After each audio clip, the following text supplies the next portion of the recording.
بسم اللہ الرحمن الرحیم۔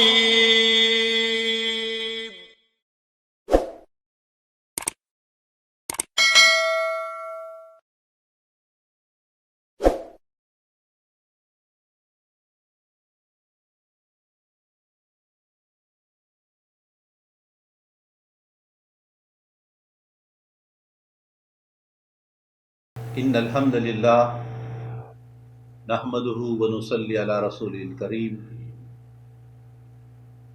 وعلی آلہ واصحابہ اجمعین، اما بعد فاعوذ باللہ من الشیطان الرجیم، بسم اللہ الرحمن الرحیم۔ فمن اظلم ممن کذب علی اللہ وکذب بالصدق اذ جاءہ الیس فی جہنم مثوى للکافرین والذی جاء بالصدق وصدق بہ اولئک هم المتقون۔ سورہ زمر، سورہ مومن، سورہ حام میم السجدہ پر مشتمل 24واں پارہ آج شروع ہو رہا ہے۔ اللہ تبارک و تعالیٰ سے ابتدا ہی میں یہ دعا کرتے ہیں کہ اللہ ہمیں اس پارے کو سمجھنے، اس پارے کی تعلیمات کے مطابق اپنی زندگی گزارنے، اپنی اس معاشرے کو قرآن کی تعلیمات کے مطابق سنوارنے کی توفیق عطا فرمائے۔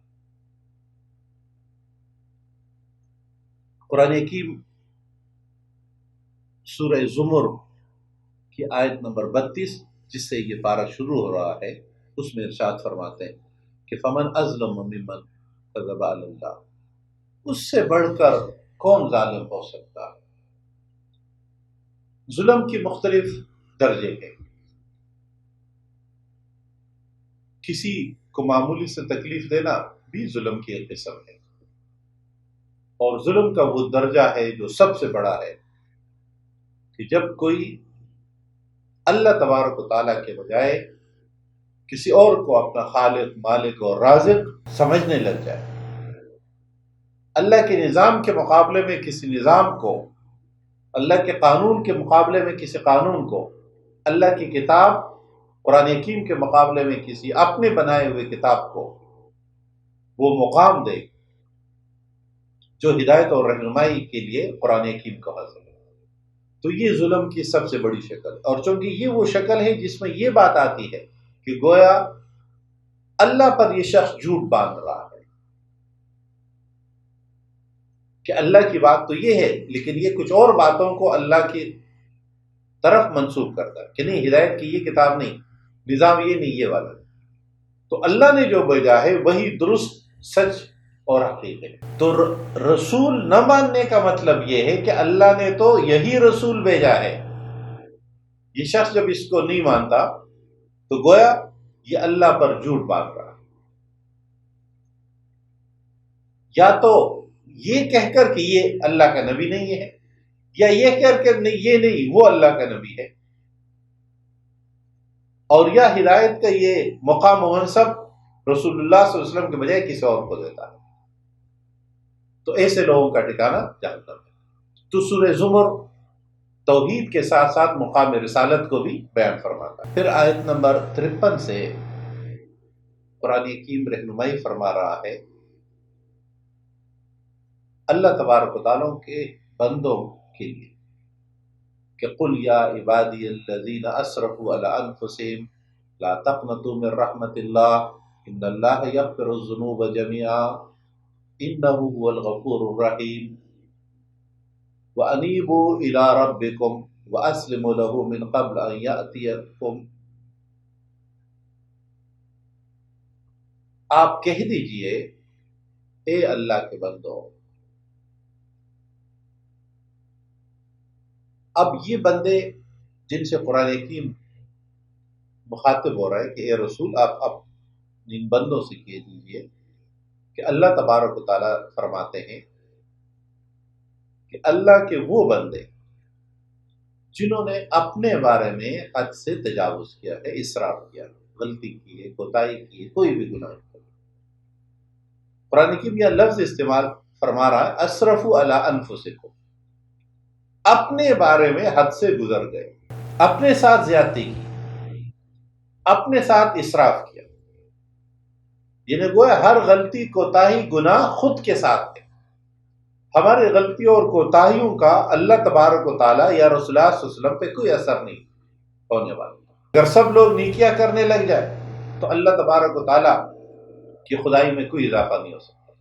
سب لوگ گناہ کرنے لگ جائے تو اللہ کی خدائی میں کوئی کمی نہیں ہو سکتی۔ ہر ہماری گناہ اور ہماری نیکی ہمارے لیے فائدہ مند، ہمارے لیے نقصان دہ۔ تو فرمائیں کہ اللہ فرماتے کہ میرے بندو، جنہوں نے جب جب جہاں جہاں کوئی بھی اپنے بات لیے اپنے ساتھ کوئی ظلم زیادتی کی ہے تو لا تقنطوا من رحمت اللہ، اللہ کی رحمت سے مایوس نہ ہو۔ قرآن حکیم کی یہ آیت مومنوں کے لیے، اللہ کے بندوں کے لیے امید کا بہت بڑا سہارا ہے، جس کی بنیاد پر اللہ کی رحمت محسوس ہوتی ہے بہت وسعت اور گہرائی کے ساتھ، کہ اللہ اپنے ان بندوں کو جو گناہگار ہے، غلطیاں کرتے ہیں، ان سے مخاطب ہے۔ تو پہلے تو ان کو عبادی کہا، میرے بندے، اور جیسے ہم پہلے ذکر کر چکے ہیں کہ اللہ کی طرف سے سب سے بڑا مقام ہے، ہم کریڈٹ کا مقام، وکٹری اسٹینڈ کا مقام وہ ہے جس پہ اللہ کسی کو اپنا بندہ کہے، اللہ کی بندہ ہونا۔ تو یہاں قرآن حکیم نے فرمایا یا عبادی الذین آمنوا، اے میرے بندو، جیسے کوئی بھی محبت اور سب سے زیادہ محبت کرنے والی ہستی اللہ تبارک و تعالیٰ اپنے بندوں سے، کہ اگر تم نے کوئی غلطی بھی کی ہے تو اللہ کی رحمت سے مایوس نہ ہونا۔ ان اللہ یغفر الذنوب جمیعا، بے شک اللہ سب گناہ معاف کرتا ہے، اور یہی ان کا مقام، مرتبہ، اور یہی الوہیت ہے۔ اگر ہم یہ کہیں کہ اللہ گناہ معاف کیوں کرتا ہے تو اس کا مطلب ہے ہم یہ کہہ رہے ہیں کہ اللہ کو گناہ معاف کرنے کا، غلطیاں معاف کرنے کا اختیار نہیں ہے۔ تو اللہ کی سپریم اتھارٹی ہونے کا مطلب یہ ہے کہ جو بھی اس کے پاس آئے توبہ کرے یا اعمال صالحہ، معافی کے دو ہی طریقے، یا تو توبہ کرے، اور جو گناہ صغیرہ ہے، چھوٹے گناہ، وہ تو نیکیوں سے خود بخود معاف ہوتے رہتے ہیں۔ یہ توبے کا ذکر تو گناہ کبیرہ کے لیے، بڑے گناہوں کے لیے ہے، لیکن اس میں جو حقوق العباد کے متعلق غلطیاں ہیں وہ تو وہاں سدھار لانا ہوگا۔ تو چوری توبے سے معاف نہیں ہوگی جب تک اس کی چیز اس کو واپس کر کے اور عدالت میں جانے سے پہلے آپس میں معاملہ طے نہ ہو۔ معاملہ عدالت میں چلا جائے گا تو پھر چوری حد ہونے کی لحاظ سے متعلقہ فرد بھی معاف نہیں کر سکتا، بلکہ فیصلہ ہوگا تاکہ باقی لوگوں کو یہ بات معلوم ہو اور ایک انصاف کا اصول سامنے۔ تو قرآن حکیم کی یہ آیت بڑی اہم آیت ہے کہ جس نے جب کوئی غلطی کی ہے تو وہ اللہ کی طرف پلٹ آئے۔ وَأَنِيبُوا إِلَىٰ رَبِّكُمْ وَأَسْلِمُوا لَهُ مِنْ قَبْلُ، پلٹ آؤ، باز آؤ، رجوع اختیار کرو، واپس ہو جاؤ اپنے رب کی طرف۔ اور طریقہ اس کا کیا ہوگا؟ وَأَسْلِمُوا لَهُ، اور سر تسلیم خم کرو، بندگی کی طرف جھک جاؤ، فرما برداری کی طرف جھک جاؤ۔ یعنی ایک تو اللہ کی طرف واپسی، نمبر دو پھر اللہ تبارک و تعالی کے احکامات کی بجا آوری عملاً۔ لیکن یہ کب تک؟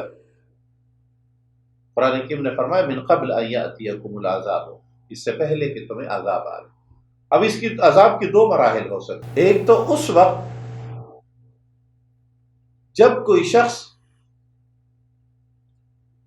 موت کے وقت کے اتنا قریب ہو کہ موت کے اثرات شروع ہو جائے تو توبے کا آپشن اس کے لیے بند ہو جاتا، اور یا قیامت کی صورت میں، یعنی گویا اللہ تبارک و تعالیٰ نے ہر شخص کو اس کی زندگی بھر توبے کا دروازہ کھلا رکھا، جب تک اس کا وقت پورا ہو اور موت کے ساتھ دروازہ خود بند ہو جائے، اور یا کائنات میں قیامت کا عمل شروع ہو جائے۔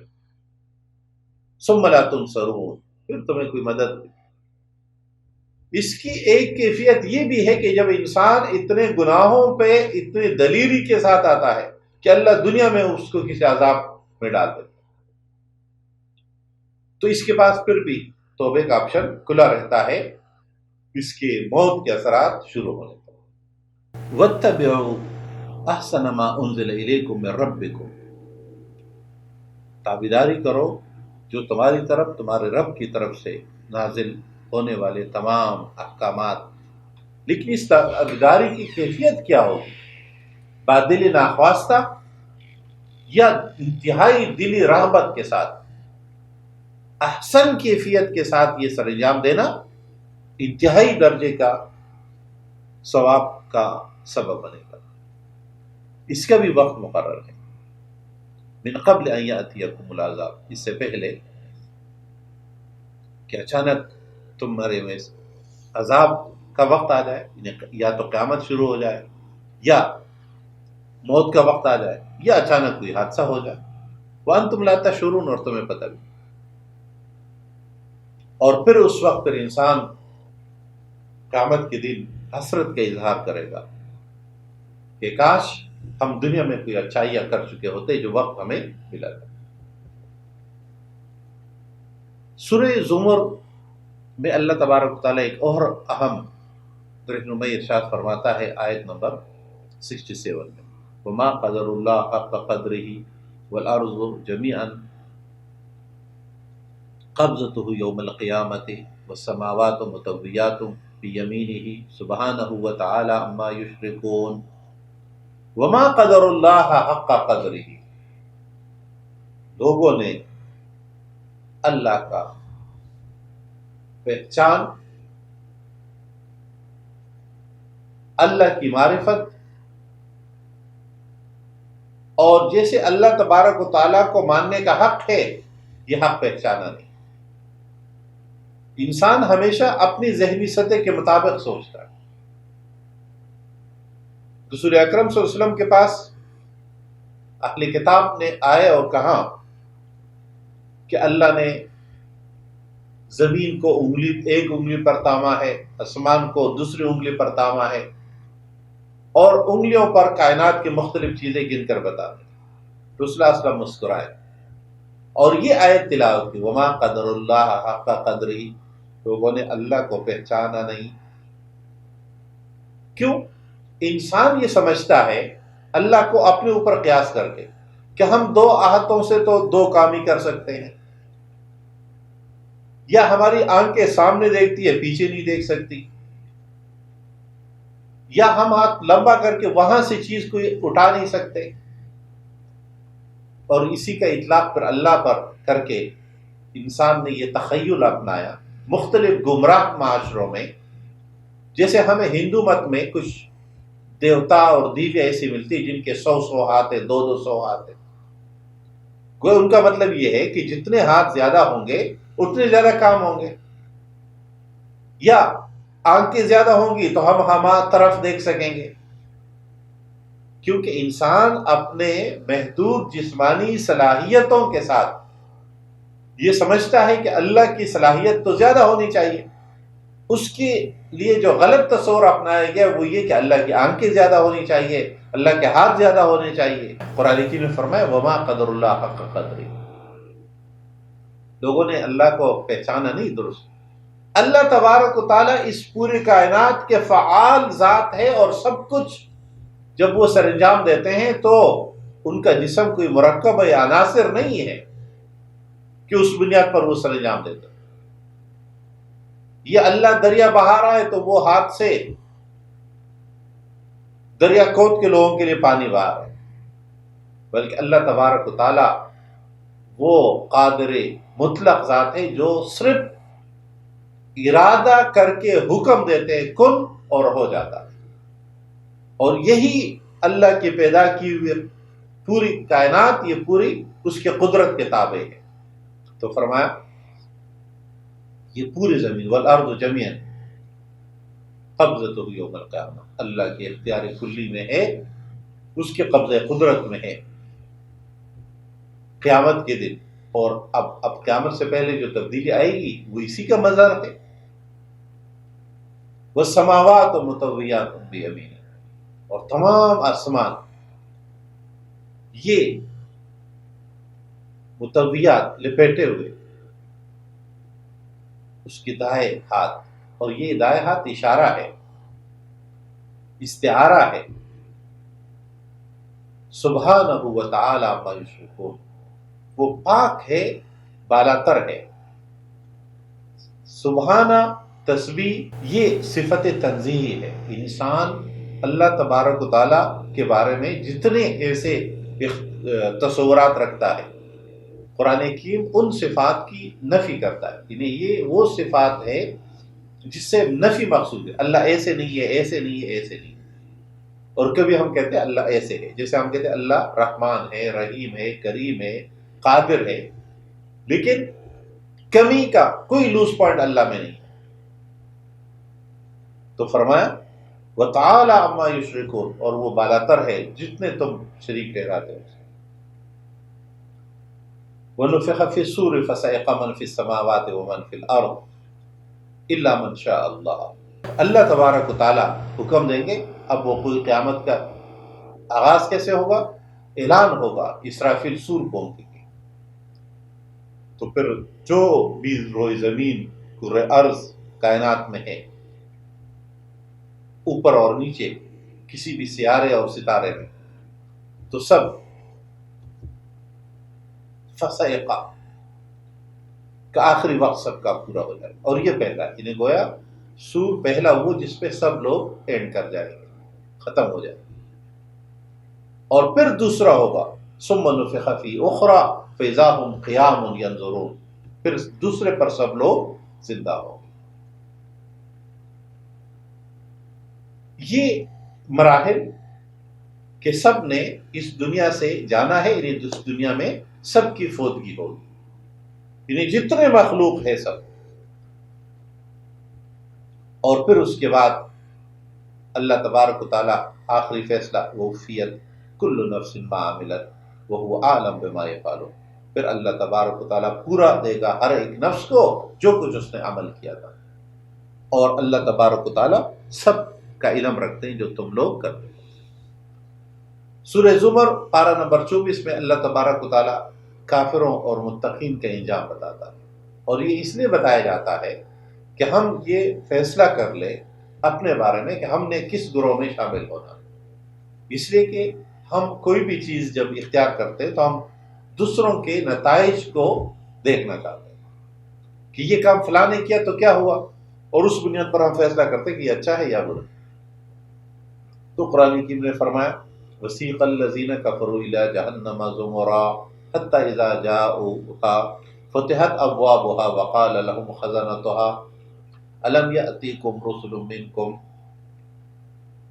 جب یہ سب کافر جہنم کی طرف لا کر ڈیر کر دیے جائیں گے ایک ساتھ جمگٹ، اِذْ جَاءُوهَا فُتِحَتْ أَبْوَابُهَا، جب ان سب کو لایا جائے گا اس پورے ریوڑ کو، تو جہنم کے دروازے کھول دیے جائیں گے. اور جہنم کا چیف کہے گا، جہنم کا ذمہ دار کہے گا کہ کیا تم لوگوں کے پاس اللہ کا رسول نہیں آیا تھا؟ یہ اس کا پہلا سوال. اور یہ در حقیقت ان کو یاد دہانی ہے. اب یہ رسول نے آ کر تمہارے ساتھ کیا کرنا تھا؟ یتلو علیکم آیات ربکم، وہ اپنے رب کی آیات تمہیں آ کر سنا نہیں تھے اس نے. وَيُنذِرُونَكُمْ لِقَاءَ يَوْمِكُمْ هَٰذَا، اور آج کے دن کی ملاقات کے بارے میں اس نے نہیں بتایا تھا. تو سب کہیں گے قالوا بلا. یہ جہنم میں اب کافروں کا انجام بتایا جا رہا ہے. هَٰذَا لِقَاءَ يَوْمِكُمْ هَٰذَا قالوا بلا وَلَٰكِنْ حَقَّتْ كَلِمَةُ الْعَذَابِ عَلَى الْكَافِرِينَ. تو وہاں یہ سب اقرار کریں گے کہ رسول نے اپنا پیغام ہمیں پہنچایا تھا. اب رسول اکرم صلی اللہ علیہ وسلم کے وفات پانے کے بعد اس سوال کا کیا جواب ہوگا کہ قیامت تک کہ اب جو کافر ہے ان سے جب یہ سوال ہوگا تو وہ یہ بات کیسے کہیں گے کہ ہمیں پہنچا تھا؟ تو یہ ذمہ داری امت مسلمہ کی ہے کہ رسول اکرم صلی اللہ علیہ وسلم کے بعد آپ کا پیغام پہنچایا جائے۔ پورے کرۂ ارض یہ مسلمانوں کے لیے میدان کار ہے، اور یہ ذمہ داری دعوت کی، رسالت کی، یہ پوری کرنا۔ تبلیغ دین، دعوت دین، دعوت قرآن، دعوت رسالت، دعوت توحید، اس پہ ایک اصولی بحث یہ یاد رکھنی چاہیے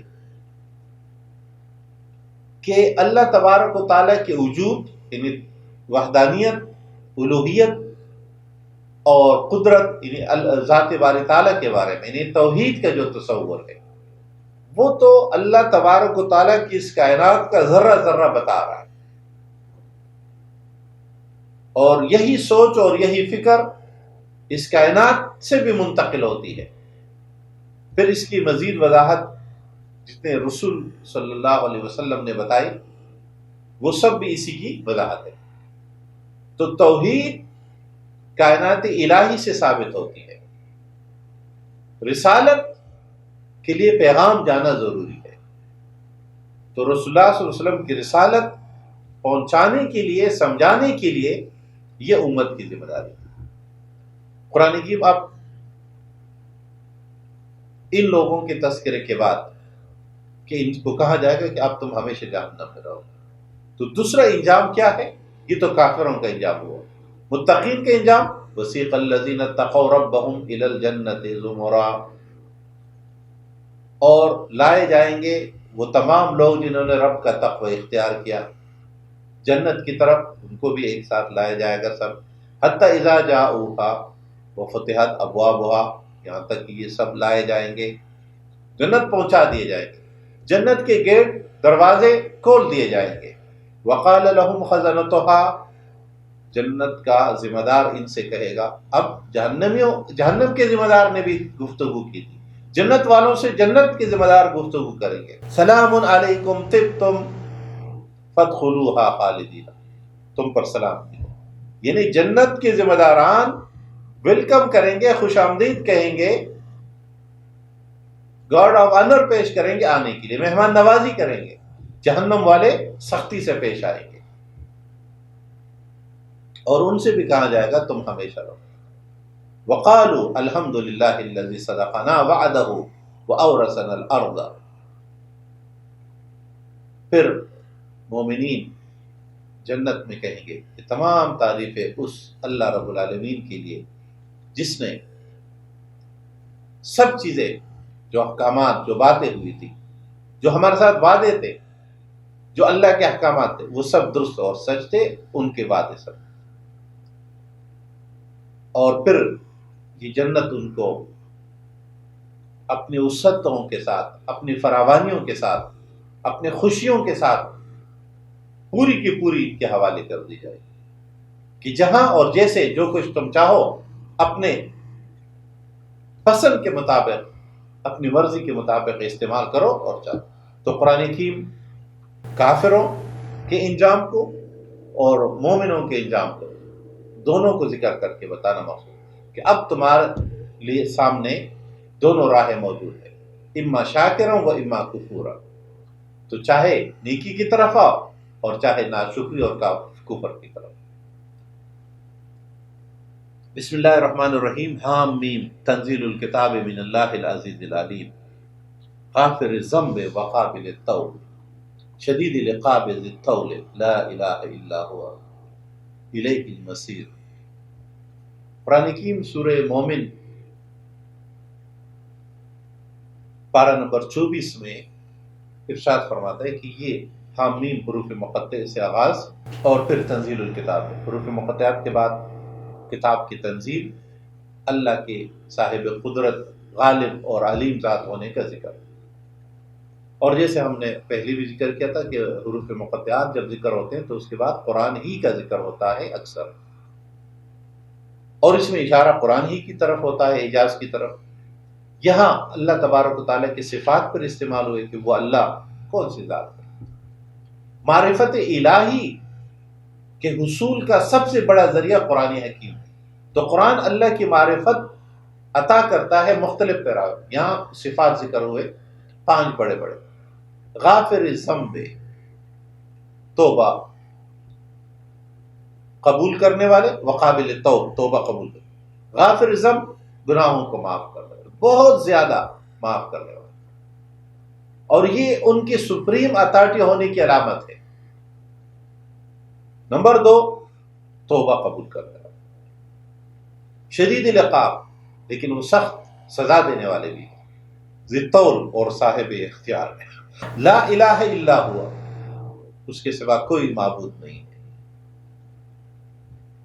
یہ 5 اللہ تبارک و تعالیٰ کی صفات کا ذکر، غافر، توبہ قبول کرنے والے، سخت سزا دینے والے، صاحب اختیار، اور ان کے ساتھ کوئی معبود نہیں۔ یہ ہر ایک بات اس بات کی علامت ہے، یہ 5 کے 5 نکات، کہ وہ اللہ تبارک و تعالی اختیاری کلی رکھنے والے ہیں۔ گناہ کی طرف کر کے کوئی شخص پلٹے گا تو وہ استغفار طلب کرے گا تو اللہ ان کو معاف کر دے گا۔ کوئی بھی توبہ کرے گا تو دنیا میں کوئی ذات، کوئی کائنات میں کوئی اور طاقت ایسی نہیں ہے جو اللہ کو اس سے روک سکے کہ وہ لوگوں کی توبہ قبول نہ کرے، وہ لوگوں کو معاف نہ کرے۔ یہ قرآن حکیم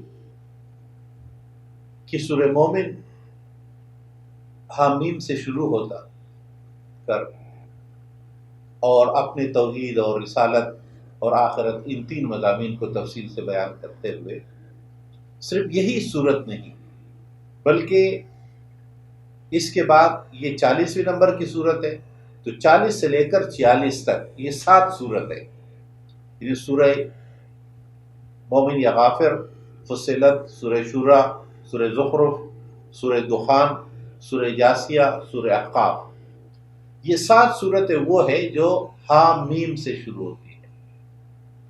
یہ 7 کی بنیاد پر ان کو حوامیم 7 بھی کہا جاتا ہے، وہ 7 صورتیں جو حامیم سے، اور یہ قرآن حکیم کے ایک اسلوب ہے، جیسے کہ قرآن حکیم کی 5 صورتیں وہ ہے جو الحمدللہ سے شروع ہوتی ہے، اس طرح 7 صورتیں وہ ہے جو حامیم حروف مقطع سے شروع ہوتی ہے۔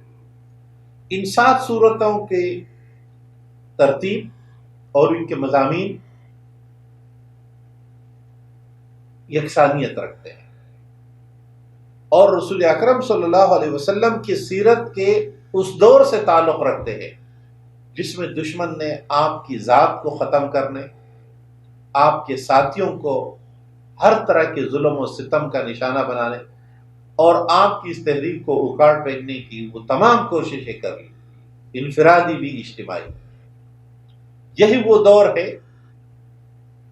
جب رسول اکرم صلی اللہ علیہ وسلم کے گلے میں چادر ڈال کر آپ کا گلا گھونٹنے کی مسجد حرام کعبۃ اللہ میں کوشش کی، اور رسول اللہ صلی اللہ علیہ وسلم آئے، حضرت ابوبکر صدیق تشریف لائے، انہوں نے بچا اور کہنے لگے کہ اتقتل رجلا، کیا تم ایک ایسے شخص کو مارنا چاہتے ہو جو صرف یہ کہتا ہے کہ اللہ میرا رب ہے اور تمہیں برائیوں سے روکتا ہے؟ اور مطعم بن عدی کا واقعہ کہ آپ صلی اللہ علیہ وسلم پہ اجڑی ڈالی، وہ بھی اس طرح ہوئے انفرادی طور پر، یعنی دشمن کے پاس ایک آپشن یہ تھا کہ ذات اطہر مصطفیٰ صلی اللہ علیہ وسلم کا جسمانی خاتمہ کیا جائے، ان کا خیال یہ تھا مسئلہ حل ہو جائے گا۔ یہی بات بنیاد بنی تھی حضرت عمر فاروق رضی اللہ تعالیٰ عنہ کے ایمان لانے کے واقعے میں۔ آپ صلی اللہ علیہ وسلم کے بارے میں وہ یہ کامیاب نہیں ہو سکے۔ یہ انفرادی کی بات اجتماعی لحاظ سے ان انفرادی صحابہ کے ساتھ بھی ہوتا رہا، تو اس پس منظر میں قرآن حکیم ان 7 صورتوں میں رہنمائی فرماتا ہے رسول اکرم صلی اللہ علیہ وسلم کے۔ تو سب سے پہلے آغاز کیا اللہ کی وحدانیت، عظمت، رفعت اور بلندی سے کہ وہ ذات کیسے، پھر آپ صلی اللہ علیہ وسلم کو تسلی ارشاد فرمائے کہ آپ کے ساتھ جو ہوتا رہا ہے، ہو رہا ہے، یہی کچھ ہمارے تم انبیاء کے ساتھ ہوتا رہا، آپ کے ساتھیوں کے ساتھ جو ہو رہا ہے ہمارے سابقہ انبیاء کے مومنین کے ساتھ بھی ایسا ہوتا رہا۔ ان میں سے ایک مثال ذکر کی آیت نمبر 23 میں سورہ مومن میں کہ وَلَقَدْ أَرْسَلْنَا مُوسَىٰ بِآيَاتِنَا وَسُلْطَانٍ مُّبِينٍ، ہم نے موسیٰ کو بھی مبعوث کیا تھا، بھیجا تھا، آیات، تعلیم اور رہنمائی اور دلائل و حجت و براہین دے کر۔ کتاب اللہ بھی ساتھ تھی، وحی کی قوت ساتھ تھی، معجزات بھی تھے۔ بھیجا فرعون و حامان و قارون، فقالوا ساحر کذاب، ان کا کہنا کیا تھا؟ یہ جادوگر ہے، جھوٹا اور جادوگر ہے۔ فلما جاءهم بالحق من عندنا قالوا اقتلوا ابناء الذين آمنوا معه۔ قرآن حکیم نے 3 لوگوں کا ذکر کیا، فرعون، حامان اور قارون۔ کوئی بھی اللہ سے باغی معاشرہ، اللہ کے مقابلے میں جو مختلف ازم لوگوں نے بنائے ہیں اس وقت سے لے کر آج تک، یہ طاغوتی نظام جو اللہ کے مقابلے میں وجود رکھتا ہے، اس کے 3 کردار ہوتے ہیں جو یہاں موجود ہیں۔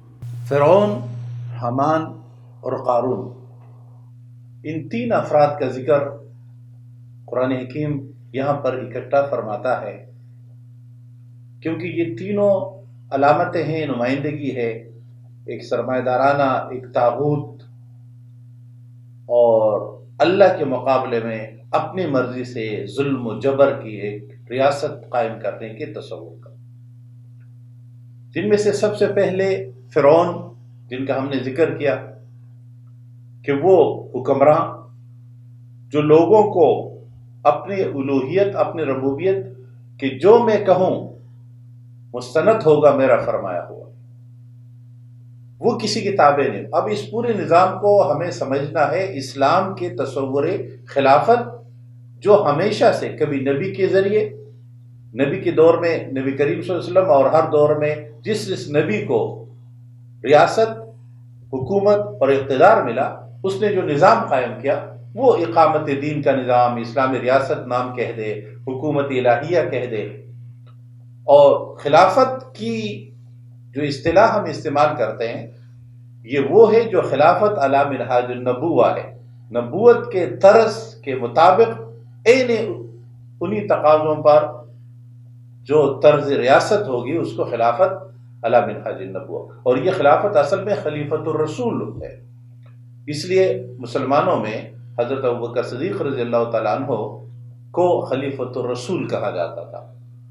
امیر المومنین کا لقب پہلی مرتبہ حضرت عمر فاروق رضی اللہ تعالیٰ عنہ کے لیے استعمال ہونا شروع ہوا، اس لیے ہماری کتابوں نے لکھا ہے کہ اول من لقب بامیر المومنین وہ حضرت ابوبکر صدیق، حضرت عمر فاروق ہے جن کو یہ لقب ملا۔ اور اس لیے حضرت عمر فاروق رضی اللہ تعالیٰ عنہ ممبر پر اس 3 سیڑھی پر بیٹھتے تھے، اس سے اوپر پر اپنے دور میں حضرت ابوبکر صدیق، اور اس سے اوپر والے پر رسول اکرم صلی اللہ علیہ وسلم جب تشریف فرما ہوتے تھے۔ یہ بعد والے لوگ اس ممبر پر بھی، اس سیڑھی پر بھی نہیں بیٹھتے تھے۔ یہ مقام، یہ ترتیب، یہ مراحل، اور یہی مزاج، طرز اور اسلوب منتقل ہوا۔ تو ان خوبیوں کو اس کے مقابل سمجھ لیں۔ فرعون اپنے طرف سب کچھ اس کا صوابدیدی اختیار، سب کچھ اس کی مرضی۔ اسلام میں یہ اختیار خلیفہ یا کسی کے پاس نہیں ہوگا۔ خلیفہ بھی قانون کا اسی طرح پابند ہوگا، اللہ اور اس کے رسول کے احکامات کا اسی طرح 100% پابند ہوگا جس طرح کی ایک عام شہری اور ایک عام مسلمان۔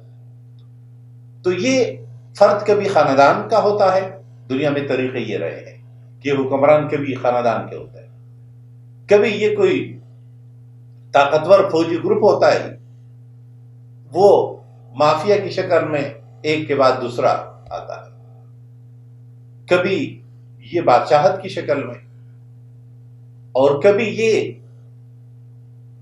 لوگوں کے بظاہر آزادی اور عملاً جبر کے موجودہ نظام جس کو ہم جمہوریت سے تعبیر کرتے ہیں، جس میں بظاہر تو آزادی لگتی۔ اس لیے یہ جملہ درست ہے کہ ڈیموکریسی میں لوگوں کو صرف ووٹ ڈالتے وقت اپنی مرضی ہوتی ہے، اس سے پہلے ان کا ذہن میڈیا، مختلف ذریعوں سے کنٹرول کر چکا ہوتا ہے، اور بعد میں بھی ان بیچاروں کو کوئی نہیں پوچھتا کہ وہ کیا کرے۔ 5 سال 4 سال 3 سال انتظار کیجیے تو فرعون پہلا ٹائٹل ہے، علامت ہے طاغوتی ریاست کے۔ دوسرا ٹائٹل ہے حامان۔ حامان دولت، درباریت، کاروبار، یہ جس کے کنٹرول میں ہوتا ہے۔ اور پھر تیسرا کردار ہے قارون۔ قارون ہوگا تو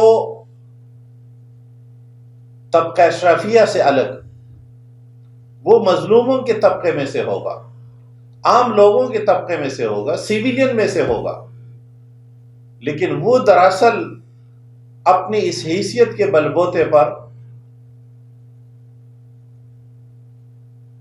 مفاد حاصل کرتا رہے گا، وہ تحفظ دیتا رہے گا، وہ قابل قبول بنائے گا اس مظلوموں میں فرعین کو، گویا یہ ان کا نمبر 2 ہوگا انہی میں سے۔ اور دولت کی فراوانی اس کے پاس اس بنیاد پر ہوگی کہ طبقہ اشرافیہ یا حکمران اس کو نوازتے رہیں گے۔ تو یہ 3 بنیادی نکات ہے، شخصیات ہے جس پر فرعونی نظام وجود پاتا ہے، ان میں سے ایک بھی نہیں ہوگا تو یہ نظام اپنا وجود کھو دیتا۔ اب اس نظام کو ختم کرنے کے لیے طریقہ کیا ہے؟ اللہ تبارک و تعالیٰ نے موسیٰ علیہ السلام کو فرعون کے مقابلے میں اور اس کے بعد ہر دور کے فرعون کے لیے کوئی نہ کوئی موسیٰ بنتا ہے، اور اس طرح اس نظام کو ختم کرنے کی کوشش کرتا ہے۔ تو یہ فرعونی نظام موسیٰ پہ الزامات کیا لگا علیہ السلام پر؟ پہلا الزام ساحر، دوسرا الزام کذاب، یہ جادوگر ہے، یہ جھوٹا ہے۔ اب اسی دونوں کی وضاحت یہاں مطلوب ہے۔ اگر جادوگر ہے تو جادو کے مقابلے میں بہت سارے جادوگر آ سکتے ہیں، یہ تو ایک فن ہے، ایک ٹیکنک ہے۔ اگر موسیٰ نعوذ باللہ جادوگر ہے تو لہذا انہوں نے بہت سارے بڑے بڑے اور جو دستیاب ٹاپ کے جادوگر تھے ان کو جمع کیا، اور پھر دنیا نے دیکھا، خود وہ جادوگر یہ صورتحال دیکھ کر پلٹ اٹھتے ہیں کہ ہمارا تو جادو ہے، لیکن موسیٰ کے اژدہے نے جیسے سب کو ہڑپ کر لیا، یہ جادو نہیں ہو سکتا، اور فرعون پر ان کو سزا دیتا ہے۔ دوسرا الزام کذاب۔ کذاب ایک ایسا الزام ہے جس کو دلائل اور مثالوں کے بغیر ثابت نہیں کیا جا سکتا، اور ایسی کوئی مثال فرعونیوں کے پاس موجود نہیں۔ موسیٰ علیہ السلام کا ایک تیسرا الزام جو انہوں نے عائد کیا کہ آپ نے ہمارے ہاں ایک قتل کیا تھا جب آپ یہاں سے جا رہے تھے، اور ایک قبطی کو آپ نے مارا تھا۔ موسیٰ علیہ السلام اپنے اس فعل کی وضاحت کرتے ہیں کہ یہ قصدن اور عمدن ہونے والا کوئی عمل نہیں تھا، بلکہ ایک اتفاقی حادثہ تھا جو میرے ہاتھوں سے سرزد ہوا ہے۔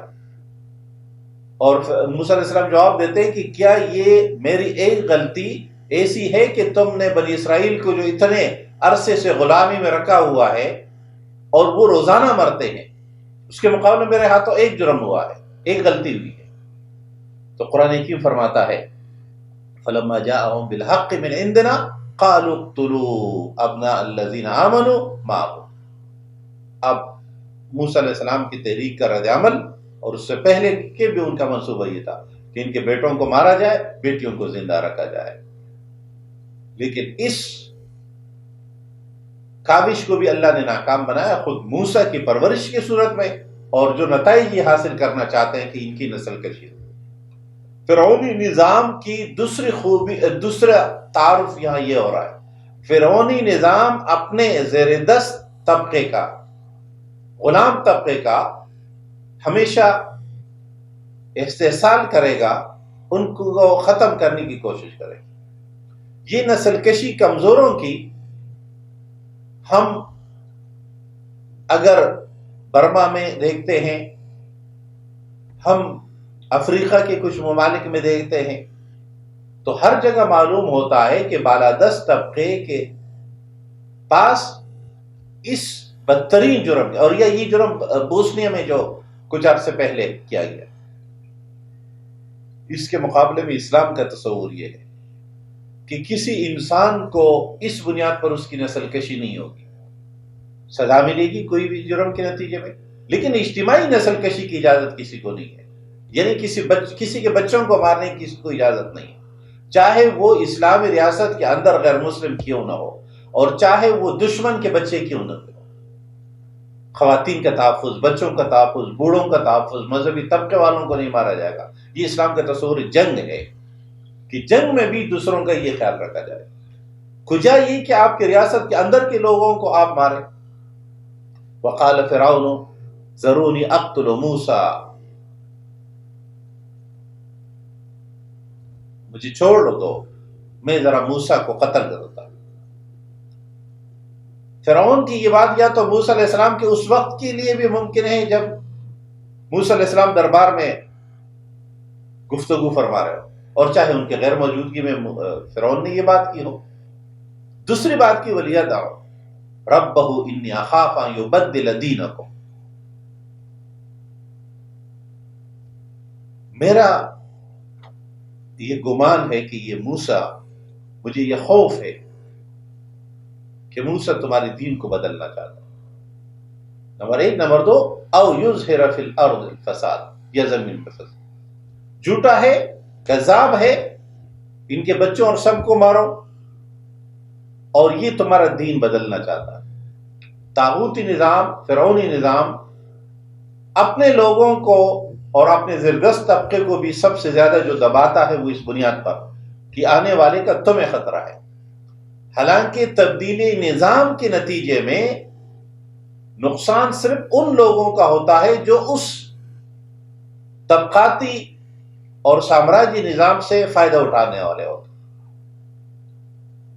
جو نیا نظام آتا ہے وہ کمزوروں، بے کسوں، بے دستوں، ان سب کا ساتھ ہوتا ہے۔ فرعون دین کی یہ بات اپنے لوگوں کی ہمدردی حاصل کرنے کے لیے ہے۔ دوسری بات کہ یہ فساد چاہتا ہے۔ انبیاء کے بارے میں جو پروپیگنڈے ہمیشہ کیے گئے، ایک میں سے ایک بڑا پروپیگنڈا یہ کہ ان کے آنے سے زمین پر فساد ہوا۔ ہم اسی کی طرف اشارہ کر چکے کہ اسلام اپنے نظام کی تنفیذ، اپنے ریاست کے قیام کے لیے جو اصول جنگ بتاتا ہے اس میں دوسروں کا خیال رکھا گیا۔ اس کے مقابلے میں دنیا بھر میں انسانوں نے انسانوں کے خلاف جتنی جارحیتیں کی ہے، اس میں خود انسانوں کا قتل عام جس بڑی تعداد کے ساتھ ہوا، اس کا عشر عشیر بھی پورے مسلمانوں کے دور عروج میں نہیں ہوا۔ اس کا نتیجہ ہے کہ جو مسلمان ریاست کے حدود وسیع ہو گئے، جو لوگ اس میں شامل ہوئے وہ اپنے سے پہلے والے کیفیت کے مقابلے میں زیادہ پرامن، پرسکون اور ترقی کی طرف آئے، علم کی فراوانی کی طرف، اور سب کا دنیاوی نظام اس طرح تھا کہ آخرت کی طرف جانے والے۔ قرآن کریم فرماتے وقال موسیٰ انی عذت بربی وربکم من کل متکبر، میں تو اللہ کی پناہ چاہتا ہوں۔ اب موسیٰ ہر نبی کی نقش قدم پر چلنے والے کا سب سے بڑا سہارا اللہ کی ذات، کہ میں اس کی پناہ میں آتا ہوں ہر متکبر کے مقابلے میں، اس لیے کہ وہ میرا بھی رب ہے، تمہارا بھی رب ہے، مجھے بچا بھی سکتا ہے، تمہیں مجھ سے ہٹا بھی سکتا ہے، تمہیں سزا بھی دے سکتا ہے۔ وقال رجل مؤمن من آل فرعون یکتم ایمانہ، ایک آدمی آل فرعون میں سے، اب آل فرعون سے دونوں مراد، فرعون کا خاندانی بھی اور فرعون کا درباری، یکتم ایمانہ، جس نے اپنے ایمان کا بھی اعلان نہیں کیا تھا۔ اتقتلون رجلا ان یقول ربی اللہ، کیا تم ایک ایسے شخص کو قتل کر دو گے جو یہ کہتا ہے کہ اللہ میرا رب ہے؟ اب پھر اس بات کو یاد کیجئے، واقع بیان ہو رہا ہے فرعون اور موسیٰ کا علیہ السلام کا، لیکن جب عمل میں ڈلتا ہے، سیرت میں ڈلتا ہے، تفسیر واضح ہوتی ہے، تو سیرت النبی صلی اللہ علیہ وسلم بنتے ہیں کہ اہل مکہ نے آپ صلی اللہ علیہ وسلم کو مارنے کی کوشش کی، حضرت ابوبکر جب بچا رہے تھے اور ان سے لڑ رہے تھے تو یہی کہہ رہے تھے کہ اتقتلون رجلا ان یقول ربی اللہ، تم ایسے شخص کو مارو جس کا جرم صرف یہ ہے، تمہارے ہاں بھی اس کا اس کے سوا کوئی جرم نہیں کہ وہ اللہ کو اپنا رب کہتا ہے، وقد جاءکم بالبینات من ربکم، اور وہ رب کی طرف سے دلائل، حجت اور براہین کے ساتھ آئے۔ اس کا نتیجہ یہ نکلتا ہے کہ تشدد پہ وہ لوگ پہلے آتے ہیں بات چیت کے بعد، دلائل کے بعد، جن کے بعد دلائل ختم ہو جاتے، یا جو دلائل کی دنیا میں شکست آ جاتے، جب کوئی بات نہیں بن پڑتی تو طاقتور پھر طاقت کا سہارا لیتا۔ تو اس لیے قرآن کریم نے فرمایا کہ وہ تو دلائل کے ساتھ آئے، وَإِن يَكُنْ كَاذِبًا فَعَلَيْهِ كِذْبُهُ، اگر وہ جھوٹا ہے تو اس کا کذب اس پر، وَإِن يَكُنْ صَادِقًا، لیکن اگر وہ سچا ہے تو پھر تمہیں سوچنا چاہیے کہ تمہیں کچھ ایسا نہ پہنچ جائے کہ وہ تمہیں سخت ترین سزا اور تکلیفوں سے دوچار کرے۔ یہ رجل مومن آل فرعون میں سے قرآن حکیم، یہ ایک فرعون، حمان، قارون، موسیٰ علیہ السلام، اب یہ ایک پانچواں کردار ہے رجل من آل فرعون۔ اس کے باقی تفصیلات شخصی لحاظ سے تو زیادہ معلوم نہیں، لیکن قرآن حکیم نے ایک کردار ذکر کیا جسے فرعون بھی کسی کا ٹائٹل ہے، نام نہیں کسی کا۔ وقال الذی آمن یا قوم اتبعونی اہدکم سبیل الرشاد، اے میرے قوم، اس شخص کی بات مانو جو تمہیں سیدھے راہ کی طرف بلاتا ہے۔ گویا اللہ تبارک و تعالی اپنے داعین کو، اپنی طرف آنے والوں کو رہنمائی دیتا ہے، ساتھ دیتا ہے، خود طاقتور ترین، سب سے بدترین حریف کے ہاں سے اس کا حمایتی پیدا کرتا ہے، جو ان لوگوں کے لیے نمونہ عمل ہوتا ہے جو فرعونی نظام سے ڈر اور خوف کا شکار ہوتے ہیں۔ اسی نظام میں سے اللہ کچھ لوگوں کو نکالتا ہے اور وہ اس نظام کی تمام خابیوں اور قباحتوں کو ان لوگوں پر کھول کرے، اس لیے وہ گھر کا بیدی ہوتے ہیں، اسے پتہ ہوتا ہے کہ یہ نظام اندرونی طور پہ کیسا ہے اور یہ لوگوں کے حقوق کو کیسے پامال کرتا ہے، اللہ سے کیسے دور کرنے کا نظام ہے۔ تو قرآن کی اس لیے رجل من آل فرعون کا ذکر فرماتا ہے، یا قوم انما هذه الحیات الدنیا متاع وان الآخرۃ ہی دار القرار۔ اس فرعونی نظام کا جو نتیجہ تھا وہ دو الفاظ میں کھول کے بیان کر دیا کہ یہ جو دنیا ہے یہ متاع ہے اور آخرت کا گھر وہ قرار والا ہے، ہر طرح سے۔ متاع کا لفظ قرآن حکیم استعمال کرتا ہے دنیا کے لیے، اور بعض دفعہ دنیا کی کچھ چیزوں کے لیے بھی متاع کا لفظ استعمال کیا۔ اس لفظ کو رسول اکرم صلی اللہ علیہ وسلم نے بھی مختلف موقعوں پر دنیا کے لیے استعمال کیا۔ خود دنیا کی وجہ تسمیہ میں اس کا مفہوم موجود ہے۔ دنیا یا تو ادنا سے ہے، ادنا الارض، قریب سے، اور یہ لفظ خسیس کے معنوں میں آتے ہیں، کمتر کے معنوں میں، خراب کے معنوں میں، اور دونوں وجہ تسمیہ دنیا کے لفظ میں موجود ہے۔ لیکن جب اس کے ساتھ متاع کا لفظ استعمال ہوتا ہے، علامہ سیوطی رحمۃ اللہ علیہ نے اس کی وضاحت فرمائی کہ مجھے کچھ الفاظ کے بارے میں تحقیق مطلوب، ایک لفظ متاع، ایک لفظ قیم۔ تو میں نے اس کے لیے عربوں کے ایک دیہاتی قبیلے میں ایک خیمے کے پاس چلا گیا، وہاں ایک بچہ اپنی امی کو پکارتے ہوئے آواز دے رہا ہے کہ امی جاء الکلب اخذ متاعی وفر الی القیم، کہ اماں ایک کتا آیا، اس نے ہماری متاع چھین لی، لے لی، اور وہ پہاڑی کی طرف چلا گیا۔ تو یہ بات واضح ہوئی کہ قیم کہتے ہیں پہاڑ کی چوٹی کو، جو دور سے نمایاں، ممیز و ممتاز نظر آتا ہے۔ اور اس کی وضاحت ہو گئی کہ وہ کتا لے کر جو بھاگا تھا وہ دراصل ان کے روٹی پکانے کے بعد توے کو صاف کرنے کے لیے جو کپڑا استعمال ہوتا ہے، جس کے ساتھ روٹی یہ آٹا بھی تھوڑا سا لگ جاتا ہے، تو کتا وہ لے کر بھاگا۔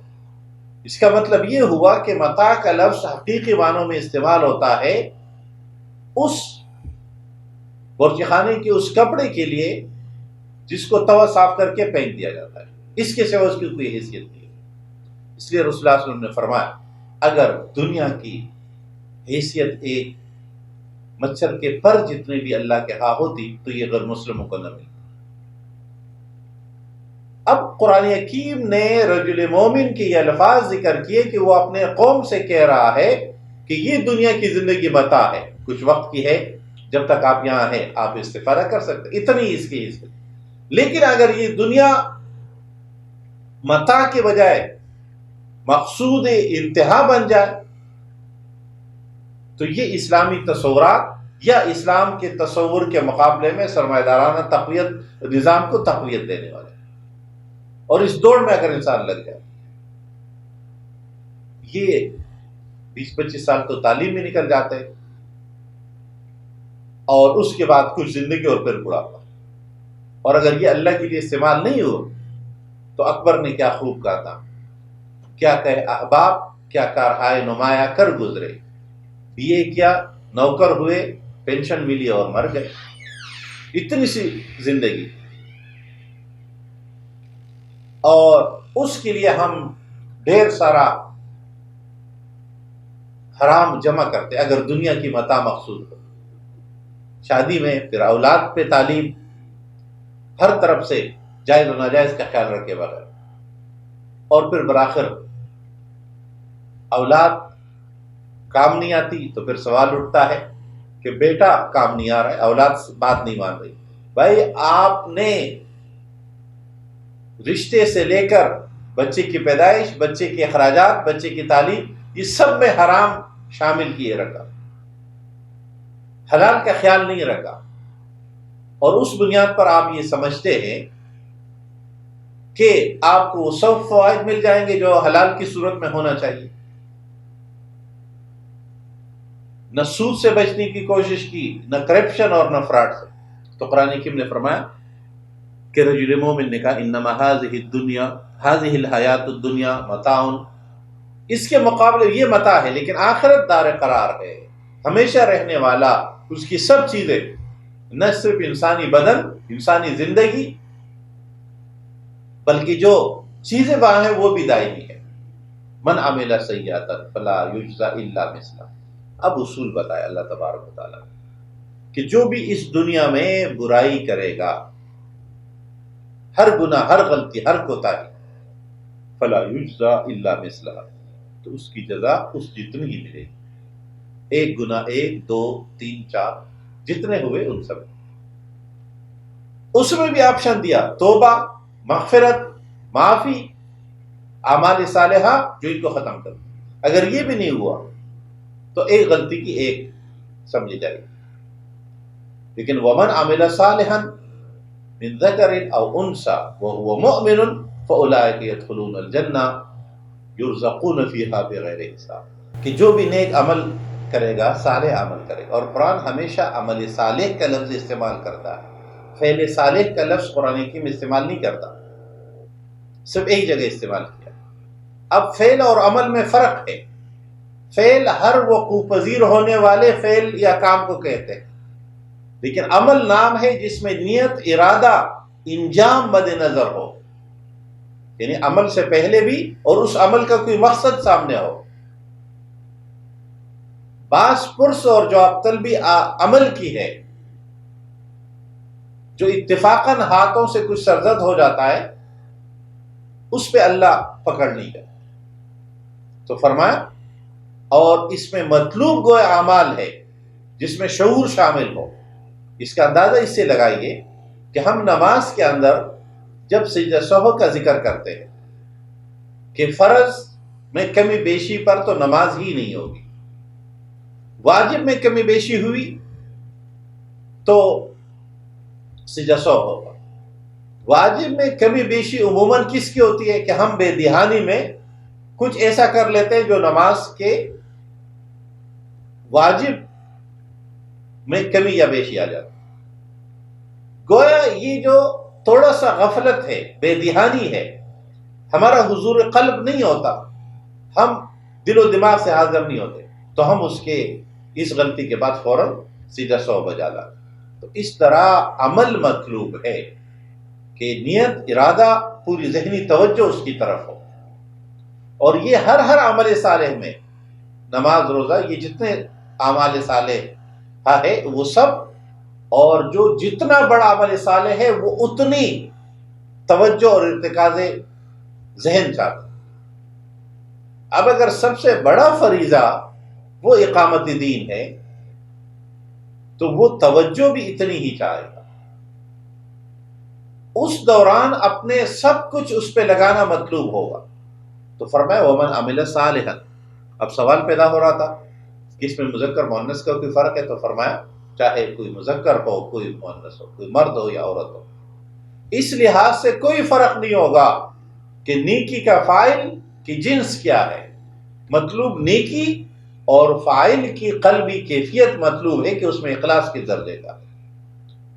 فرمایا وہ مومن، بس مطلوب یہ ہے کہ وہ مومن.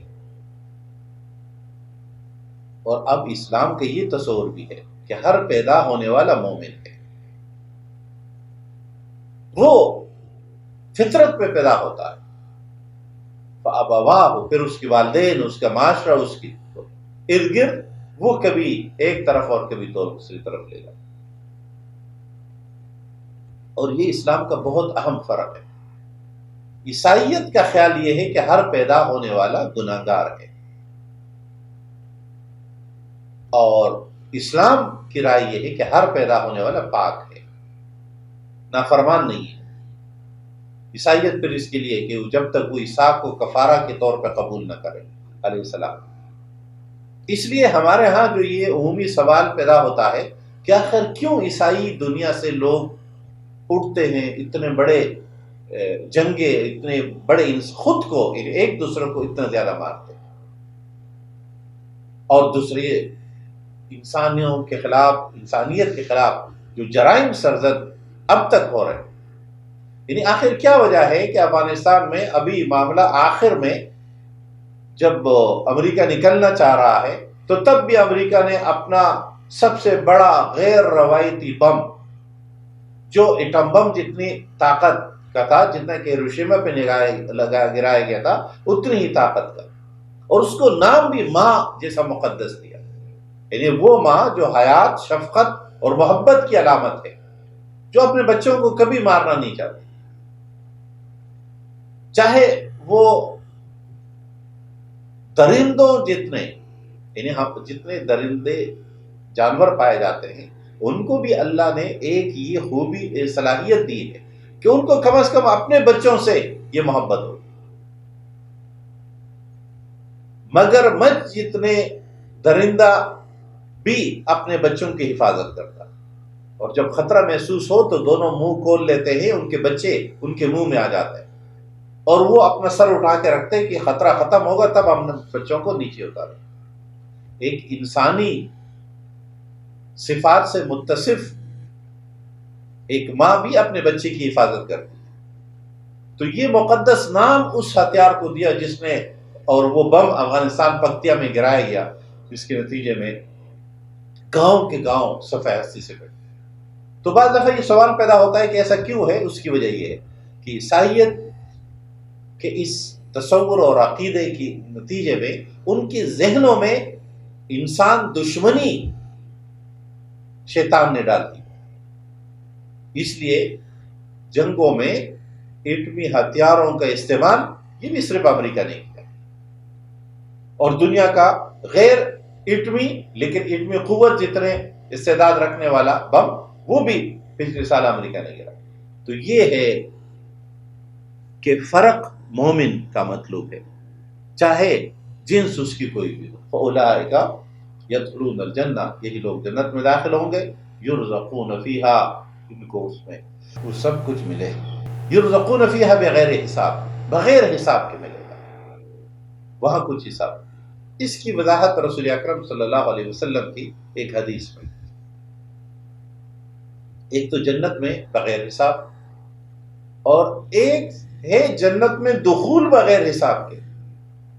رسول اکرم صلی اللہ علیہ وسلم صحابہ کے درمیان تشریف فرماتے، آپ نے فرمایا میرے امت کے 70,000 لوگ بغیر حساب کتاب کے جنت میں داخل ہوں گے. صحابہ بڑے اشتیاق میں ہوئے،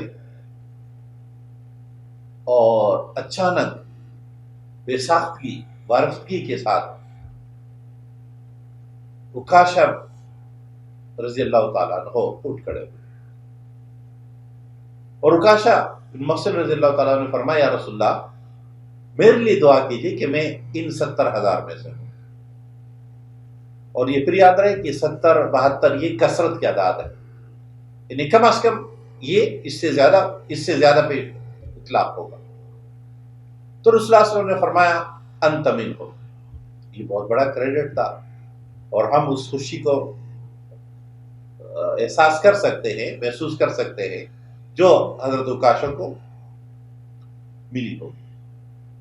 ان کے فوراً بعد ایک اور صحابی کھڑے ہوئے کہ یا رسول اللہ میرے لیے دعا کیجیے کہ میں ان میں سے ہوں. رسول اللہ صلی اللہ علیہ وسلم نے فرمایا سبقک بہا عکاشہ، عکاشہ بازی لے گیا.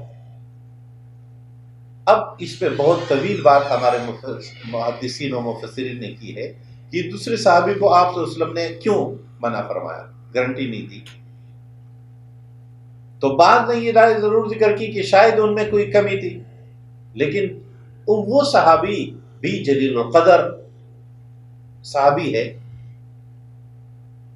وہ انصار کے رئیس تھے، ان میں کوئی کمی نہیں تھی، لہذا یہ رائے تو نہیں ہے کہ ان میں کوئی وجہ تھی. تو پھر جس پہ اتفاق پایا جاتا ہے وہ رائے یہ بنتی ہے کہ رسول اکرم صلی اللہ علیہ وسلم نے کہیں تو بات روک دینی تھی، ورنہ تو ان کے بعد پھر تیسرا، پھر چوتھا، پھر پانچواں. تو آپ نے منع نہیں کیا، لیکن اس وقت گارنٹی نہیں دی، اور اس کو عام رکھا کہ صرف آپ صلی اللہ علیہ وسلم کے موجودہ صحابہ تو نہیں، یہ 70,000 اور اس سے بڑی تعداد تو قیامت تک چلے گی. ہو سکتا ہے ہم میں سے کوئی خوش قسمت بھی ایسے ہو، اور اس کے لیے دعا کرنی چاہیے کہ ہم بغیر حساب کتاب کے جنت میں داخل ہوں. اب یہ عکاشہ رضی اللہ تعالیٰ عنہ کی خوبیاں ہیں. میدان جنگ میں مسلمان پریشانی کا شکار ہے. عکاشہ کی تلوار ٹوٹ گئی، اور اتنے میں رسول اللہ صلی اللہ علیہ وسلم قریب آئے تو عکاشہ نے کہا رسول اللہ مجھے تلوار دیجیے. رسول اکرم صلی اللہ علیہ وسلم کے ہاتھ میں لکڑی تھی، ڈنڈا تھا. آپ صلی اللہ علیہ وسلم نے ڈنڈا پکڑایا، لکڑی دی کہ عکاشہ تلوار لو. اور عکاشہ رضی اللہ تعالیٰ عنہ نے یہ نہیں پوچھا، لمحہ بلکہ ذہن میں یہ سوال نہیں لائے کہ تو لکڑی ہے، لکڑی سے لڑائی کیسے ہوگی. آپ نے اسی اعتماد سے لکڑی کو تاما. اور راوی نقل کرتا ہے ان کا پوتا کہ وہ لکڑی جو عکاشہ کے ہاتھ میں تلوار بن گئی تھی وہ ہمارے خاندان میں اب تک ہے، اور احد میں اس کے جو دندانے پڑے تھے دوسری تلواروں سے ٹکرا کر وہ اب تک اس میں موجود. تو یہ ہے وہ متوکلین جس کا اعتماد اللہ پر، اس کے رسول پر، دین پر، اس نظام اور اس سسٹم پر اس درجے کا ہوتا ہے کہ ذرا بھر کا کوئی بال اپنے ضمیر میں محسوس نہیں کرتے. انہی لوگوں کے لیے بغیر حساب کی جنت میں، اور پھر جنت کے اندر بھی سب چیزیں بغیر حساب کتاب. قرآن حکیم نے فرمایا یا قوم ما لی ادعوکم الی النجاۃ، میں تمہیں ہمیشہ نجات کی طرف بلاتا ہوں اور تم مجھے آگ کی طرف بلاتے ہو. یہ سورہ مومن کی آیت نمبر 38 سے 41 دراصل بہت اہم عنوانات اور مضامین پر مشتمل تھا، اس لیے اس پہ بات تفصیلی ہوئی. پھر اللہ تبارک و تعالیٰ فرماتا ہے کہ آیت نمبر 60 سورہ مومن، وقال ربکم ادعونی استجب لکم ان الذین یستکبرون عن عبادتی سیدخلون جہنم داخرین۔ اللہ تبارک و تعالیٰ نے فرمایا، وقال ربکم، تمہارے رب نے یہ فرمایا کہ مجھے پکارو، مجھ سے طلب کرو، مجھ سے مانگو۔ یہ ہے دنیا کا وہ واحد موقع جس میں کوئی ہم سے یہ تقاضا کرتا ہے کہ جو چاہیے وہ مانگو۔ استجب لکم، میں تمہاری دعائیں، تمہاری پکار، تمہاری آرزوئیں، تمنائیں کو پورا کرتا ہوں، قبول کرتا ہوں۔ اس کے مقابلے ان الذین یستکبرون عن عبادتی، جو لوگ مجھ سے مانگنے سے تکبر کرتے، یہاں پہلے ادعونی کہا کہ مجھ سے پکارو، اور انکار کی صورت میں کہا جو میری عبادت سے انکار کرتے۔ دونوں الفاظ کو ملا لے تو رسول اللہ صلی اللہ علیہ وسلم کے اس فرمان سے وضاحت ہو جاتی ہے کہ الدعاء مخ العبادہ، کہ دعا عبادت کی مغز، نچوڑ، بنیاد ہے۔ ہر عبادت، ہر عمل صالح ہمیں قرب خداوندی کا مقام عطا کرتا ہے، ہمیں قبولیت دعاؤں کا مقام دیتا ہے۔ لہذا اس کے بعد، ہر عمل صالح کے بعد دعا کی تعلیم ہے۔ یہاں فرمایا کہ مجھ سے مانگو، اور اس میں کوئی قید نہیں کہ کیا مانگو اور کیا نہیں مانگو۔ ہاں، دعا قبول ہوتی ہے اللہ تبارک و تعالیٰ انسان کے لیے جو چیز مفید سمجھتے ہیں اس ترتیب سے۔ انسان اپنے لیے جو مانگتا ہے اس میں انسان چونکہ علم محیط نہیں رکھتا کہ یہ میرے مفید ہے یا نہیں ہے، تو کب، کیا اور کتنا ملے دعاؤں کی قبولیت کی صورت میں، یہ فیصلہ اللہ تبارک و تعالیٰ کا اختیار کلی ہے۔ اور اگر دنیا میں دعا قبول نہ بھی ہو، کوئی چیز ملے نہیں جو ہم چاہ رہے، تو ہر دعا عبادت ہے، عبادت کا ثواب الگ، اور یہ سب آرزوؤں کی جو تشنگی رہ گئی ہے اس کی تکمیل آخرت میں۔ تو ہر دعائیں آخرت کا ذخیرہ بھی بنتی ہے اور دنیا میں بھی۔ تو فرمایا وقال ربکم ادعونی استجب لکم ان الذین یستکبرون عن عبادتی سیدخلون جہنم داخرین۔ اور پھر اللہ تبارک و تعالیٰ سورہ حم میم السجدہ میں ارشاد فرماتا ہے کتاب فصلت آیاتہ قرآنا عربیا لقوم یعلمون بشیرا ونذیرا فأعرض اکثرهم فهم لا یسمعون۔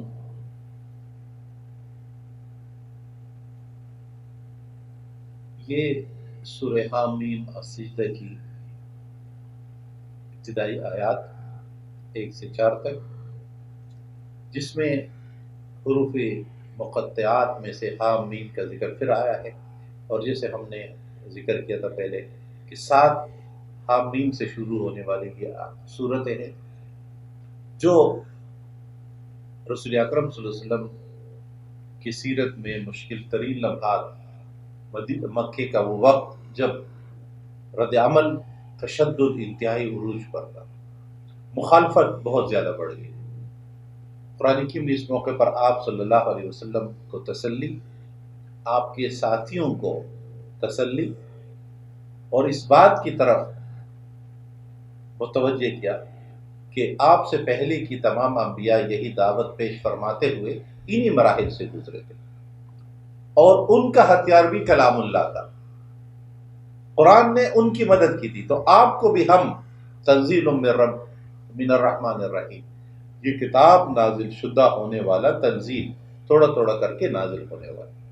اور یہ قرآن کریم کے 5 اہم ناموں میں سے ہم نے ایک نام بھی اسی کو ذکر کیا تھا، اور اس کی وجہ قرآن کریم خود بتاتا ہے کہ تاکہ ایک ساتھ نازل ہونے کے بجائے ہم نے اسے تھوڑا تھوڑا کر کے نازل کرا ہے، تاکہ ایک تو یہ تمہاری زندگیوں میں رچ بس، روزمرہ کی زندگی میں تمہارا ساتھ معاون و مددگار، استحکام دینے والا، اور یاد رکھنا آسان ہو، پہنچانا آسان ہو۔ پھر اس کی خوبی بیان کی کہ یہ کتاب ہے۔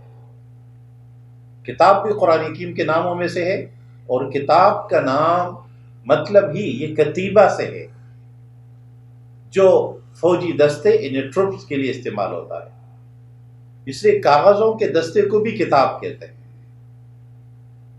اور اردو میں جب ہم کاغذ خریدتے ہیں تو اس کو دستہ اس لیے کہتے ہیں کہ اس میں کئی سارے کاغذ ہوتے ہیں، لیکن یہ سب ایک جیسے، جس طرح پھول ایک جیسے کھڑے ہوتے ہیں۔ تو قرآن کو کتاب کا نام دینے کا مطلب ہی یہ ہے کہ یہ معلوم ہے ابتدا انتہا، ہر صورت، ہر لفظ یہ متعین ہے، اپنی جگہ موجود ہے، نہ تو کوئی کھو گیا ہے، نہ کوئی گم ہو گیا ہے، اور نہ کہ ایسا ہوا کہ ہمیں یاد نہیں رہا، نہ یہ منتشر اوراق، بلکہ اس کی ہر صورت کے الفاظ، آیات، مضامین یہ سب متعین ہے۔ تبھی اللہ کا یہ کرم ہے کہ مسلمانوں کے پاس دنیا میں ایک ہی قرآن ہے جو سب جگہ ایک ہی پڑھا جاتا ہے، وہی سنایا جاتا ہے، اسی کو کی تلاوت ہوتی ہے، چاہے آپ کہیں سے ہدیہ کر لیں، کہیں سے دیکھ لیں، یہ اللہ کا وہ خصوصی کرم۔ پھر فصلت آیاتو، اس کی آیات اس کمال درجے کے ہیں، قرآن عربی لقوم یعلمون، یہ عربی زبان میں نازل ہونے والا قرآن، اور آپ کی حیثیت، انہیں تنزیل جس نے بھیجا اس کی حیثیت، کتاب کیا ہے، کیسی ہے، اور آپ کون ہے، بشیرا و نذیرا، آپ ہے خوشخبری دینے والے، نافرمانیوں سے ڈرانے والے۔ فأعرض اکثرهم فهم لا يسمعون، لیکن ان میں سے اکثر لوگوں نے اعراض کیا اور بات نہیں سنی۔ یہ بنیادی بات ارشاد کرنے کے بعد سورہ حامیم میں اللہ نے فرمایا آیت نمبر 19 اور 20 میں، وَيَوْمَ يُحْشَرُ أَعْدَاءُ اللَّهِ إِلَى النَّارِ فَهُمْ يُوزَعُونَ، یہ اللہ کے دشمن سب جہنم کی طرف۔ یہ کب تک ہوتا رہے گا یا کیسے ہوگا؟ فرمایا حتی اذا ما جاؤها شہد علیہم سمعهم وابصارهم وجلودهم، جب یہ لوگ جہنم میں حساب کتاب کے لیے لائے جائیں گے قیامت کے دن، تو ان کے سننے کی صلاحیت، ان کے کان، ان کی آنکھیں اور ان کے جلد، ان کے چمڑے، ان کے بدن کے اوپر موجود جلد، وہ گواہی دیں گے بما کانوا یعملون، جو یہ عمل کرتے ہیں۔ اب باہر کے گواہ کی حیثیت ایک ہوتی ہے، لیکن خود جسم گواہی دینے لگے۔ اس لیے شاعر نے کیا خوب کہا کہ عرصہ محشر میں میری خوب رسوائی ہوئی، کہ داور محشر کو رازدار سمجھا تھا میں نے، اس لیے کہ اس فیصلہ کرنے والے عدالت کا جج ہی وہ اللہ رب العالمین ہے جسے سب کچھ پتا ہے، تو وہ ہمارے کانوں، آنکھوں اور جلد گواہی دے۔ تو یہ لوگ اپنے بدن سے کہیں گے وَقَالُوا لِجُلُودِهِمْ لِمَ شَهِدتُمْ عَلَيْنَا، کہ تم تو جلو گے، تو تم انہیں سزا ملے گی تو اسی جلد کو ملے گی، تو تم کیسے کیوں گواہی دے رہے ہو ہمارے اوپر؟ انہیں قیامت میں اگر جہنم کا فیصلہ ہوتا ہے تو یہ جسم جہنم میں جا رہا ہے، تو جسم کا ایک حصہ اپنے خلاف کیسے گواہی دے رہا ہے؟ قرآن حکیم اس کی وضاحت فرماتے ہیں کہ جلد کہیں گے قالوا انطقنا اللہ، ہمیں یہ ہم سے بلوایا ہے، ہمیں حکم ہوا ہے، اور چونکہ مخلوق اللہ کے حکم کے تابع ہے اس لیے ہمیں بولنا پڑا۔ کس نے بولنے کے لیے کہا؟ الذی انطق کل شیء، جس نے ہر چیز کو بولنے کی صلاحیت، وَهُوَ خَلَقَكُمْ أَوَّلَ مَرَّةٍ وَإِلَيْهِ تُرْجَعُونَ، اور یہ دل کہیں گے اسی نے تو پہلے تمہیں بتایا تھا، تمہاری وجہ سے ہمارے ساتھ یہ ہوا۔ وَمَا كُنْتُمْ تَسْتَرُونَ أَن يَشْهَدَ عَلَيْكُمْ، یہ ممکن نہیں ہوگا کہ تم دنیا میں جس طرح عدالتی کارروائی میں ڈنڈی مارتے ہو، خود کو بچا لیتے ہو، اپنے پارٹی، قبیلے، خاندان کی بنیاد پر، اپنے مال و دولت کی بنیاد پر، اپنے معاشرتی اور معاشی اسٹیٹس کی بنیاد پر، یا عدالت کو خرید کر، تو فرمایا وہ عدالت ایسی نہیں ہوگی کہ جس میں تم یہ کرو، بلکہ تمہارے کان، آنکھیں اور تمہارے جلود گواہی دیں گے۔ تمہارا یہ خیال تھا کہ شاید ہم یہ سب کچھ کر کے یہی پر رہ جائے گا، تو قرآن حکیم نے ہمیں ہمارے مستقبل کی یہ منظر کشی کر کے بتایا کہ کہیں تم ان لوگوں میں شامل نہ ہو جاؤ۔ سورہ حامیم سجدہ میں آیت نمبر 30 بڑی اہمیت کی حامل ہے، جس میں فرمائے ان الذین قالوا ربنا اللہ ثم استقاموا تتنزل علیہم الملائکۃ الا تخافوا ولا تحزنوا وابشروا بالجنۃ التي کنتم توعدون۔ جن لوگوں نے کہا، بے شک جن لوگوں نے کہا، وہ لوگ، وہ مقدس، وہ عظیم، وہ اعلیٰ اور عرفہ مقصد رکھنے والے جو یہ کہہ رہے ہیں ربنا اللہ۔ قرآن کی اسٹیٹس بیان کر رہا ہے کہ انسانوں میں کچھ لوگ ایسے ہیں جو یہ کہتے ہیں ربنا اللہ، یہ پہلا درجہ ہے، یعنی ایمان قبول کرتے ہیں، توحید، رسالت اور آخرت پر ایمان لانا، یہ ہے ربنا اللہ۔ اور ربنا اللہ عنوان ہے پورے دین کو قبول کرنے کا، تصدیق نبی، ہر اس چیز میں جو نبی کہتا ہے، یہ ایمان ربنا اللہ جن لوگوں۔ اب ربنا اللہ کے ساتھ قالو کا لفظ، جو بانگے دوہل کہتے ہیں کہ ہم نے اللہ پر ایمان لایا، اللہ ہمارا رب ہے۔ یہ ربوبیت رب، معیت رب کا احساس ہے، ہمارا رب اللہ ہے، ہم دنیا میں ہمیشہ طاقتور سہارے ڈھونڈتے ہیں۔ یہ وہ خوش نصیب لوگ ہیں جنہوں نے سب سے طاقتور، سب سے آسان رسائی والا سورس ڈھونڈا ہے، اور وہ ہے اللہ کا سورس۔ اس کی بات دوسری جگہ، جب کہو گے ربنا اللہ تو اس کا رد عمل ہوگا۔ اگر ربنا اللہ کا رد عمل نہیں ہوتا، اب ربنا اللہ کا رد عمل ایک تو دشمن کی طرف سے، طاغوت کی طرف، کافروں کی طرف سے، اور ایک خود اپنے ارد گرد کی طرف سے ہوگا، اپنے جسم و جان کے تقاضوں کی طرف سے ہوگا۔ تو ثم استقاموا، پھر اپنی اس بات پہ ڈٹ جائے، ہر ایسا مرحلہ جب آئے، استقامت، یہ ہدایت کا وہ درجہ ہے کہ جب ربنا اللہ کہنے کے بعد اس کے نتیجے میں جو رد عمل ہوگا، استقامت اس پہ اختیار کر، اور یہ اولی العزم لوگوں کا کام۔ اب جب یہ استقامت اختیار کیا جائے تو اللہ کی طرف سے کیا ملے گا؟ تتنزل علیہم الملائکۃ، اللہ کی طرف سے فرشتے نازل ہوتے۔ اس سے پہلے یہ صیغہ جمع کے ذکر ہو رہا ہے، اور اس لیے فرشتوں کا نزول بھی جمع کی صورت میں ہے، یعنی اللہ والے جب اجتماعی طور پر استقامت اختیار کرتے ہیں تو اللہ کی طرف سے مدد بھی اجتماعی فرشتوں سے آتی ہے، اور جب انفرادی ہو تو انفرادی مدد آتی ہے۔ اللہ تخافوا ولا تحزنوا وابشروا بالجنۃ التي کنتم توعدون۔ اللہ تخافوا، تمہیں کوئی خوف نہ ہو۔ استقامت اس وقت پیدا ہوتا ہے جب انسان ماں سوائے اللہ سے ہر خوف سے بے نیاز ہو جائے۔ اگر کسی اور کا خوف ہے تو استقامت ہو ہی نہیں سکتا۔ نمبر 2، ولا تحزنوا، کوئی غم بھی نہ ہو۔ اب حزن کس پہ ہوتا ہے؟ جانی نقصان پر، مالی نقصان پر، احساسات کے کو ٹیس لگے تو یہ نہیں ہو۔ ہاں، تم غمگین نہ ہو، وَأَبْشِرُوا بِالْجَنَّةِ الَّتِي كُنْتُمْ تُوعَدُونَ، تمہارے لیے خوشخبریاں ہے اس جنت کی جس کا تم سے وعدہ ہے۔ اور یہ تو آخرت کا۔ اب دنیا میں کیا ہوگا؟ نحن اولیاؤکم فی الحیات الدنیا وفی الآخرہ، اللہ نے فرمایا ہم تمہارے ولی ہے، دوست ہے، ساتھی ہے، کارساز ہے، دنیا اور آخرت دونوں میں۔ یعنی اللہ کی دوستی ایسی ہے جو محدود اور مقید نہیں ہے لمحات تک یا فوائد تک یا صرف دنیا کے کسی حصے تک۔ وفی الآخرت، اور آخرت میں بھی یہ دوست قائم۔ وَلَكُمْ فِيهَا مَا تَشْتَهِي أَنفُسُكُمْ وَلَكُمْ فِيهَا مَا تَدَّعُونَ، جو تمہارا دل چاہے گا وہ سب ملے گا۔ اور یہ جو کچھ ملے گا کہ یہی انتہائی ہوگا؟ قرآن حکیم نے فرمایا نہیں، نزلا من غفور رحیم، یہ تو اللہ کی طرف سے ابتدائیہ ہے، مہمان نوازی کا آغاز ہے۔ نزول کہتے ہیں عربی میں مہمان نوازی کے اس سے پہلے جو ہم مہمان کی آمد پر ٹنڈا پیش کرتے ہیں، یہ وہ ہے۔ اس کے بعد کانا اور پھر رہنا، یہ سب اس میں شامل ہے۔ فرمایا وَمَنْ أَحْسَنُ قَوْلًا مِّمَّنْ دَعَا إِلَى اللَّهِ، لیکن یہ استقامت، یہ رب اللہ کی وضاحت کیا ہے؟ اس سے بہتر بات کس کی ہوگی جس نے اللہ کی طرف لوگوں کو بلایا، لیکن صرف بلانے کے بعد خود بھی عمل صالح کرتا رہا، وقال اننی من المسلمین، اور یہ اعلان کرتا رہا کہ میں مسلمانوں میں سے ہوں، فرما برداروں میں سے ہوں، اطاعت گزار ہوں۔